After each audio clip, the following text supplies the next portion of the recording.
Près de 350 sociétés venues du monde entier présentent au MIFA leur dernière production. Ici, on ne vend pas, on prend des contacts. Depuis le début des années 80, depuis la multiplication des chaînes de télévision et leur boulimie de séries, le paysage mondial a bien changé. Grâce à sa maîtrise des nouvelles techniques d'animation d'image, l'Europe, qui autrefois ressemblait à un satellite tournant autour des monstres américains et japonais, s'émancipe. Et sur son propre marché, elle les éclipse. Paradoxalement, ce qui est en train d'aider l'Europe à développer sa propre industrie, c'est le fait que les Américains ont besoin de partenaires et ils découvrent en Europe des gens qui ont un savoir-faire, des gens qui ont des financements, des diffuseurs qui sont tout à fait ouverts à faire des accords de coproduction également.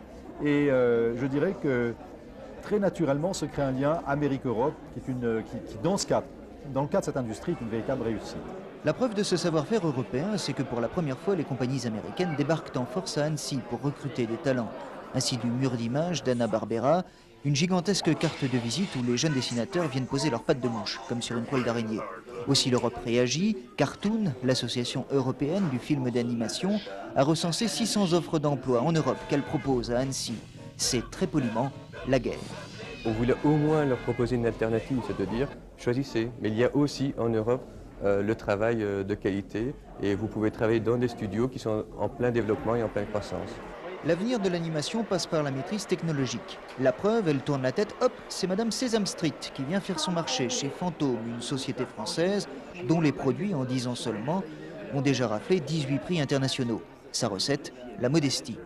Faire un grand film de long métrage avec des projets aussi ambitieux que des personnages humains réalistes, ça va venir. Mais ça n'y est pas encore. C'est pour ça qu'on a fait des petites boîtes qui parlent pour le moment. Après, on leur a mis des jambes. Là, maintenant, les sectors, on met des textures. Après, on va mettre un peu plus de brouillard. Donc voilà, en 10 ans, on peut dire qu'on est parti de quelques polygones à déjà des scènes où on oublie qu'il y a l'ordinateur derrière. Pourtant, l'avenir européen du film d'animation passe par le long métrage. Renier les ailes de Disney, beaucoup ici y pensent enfin.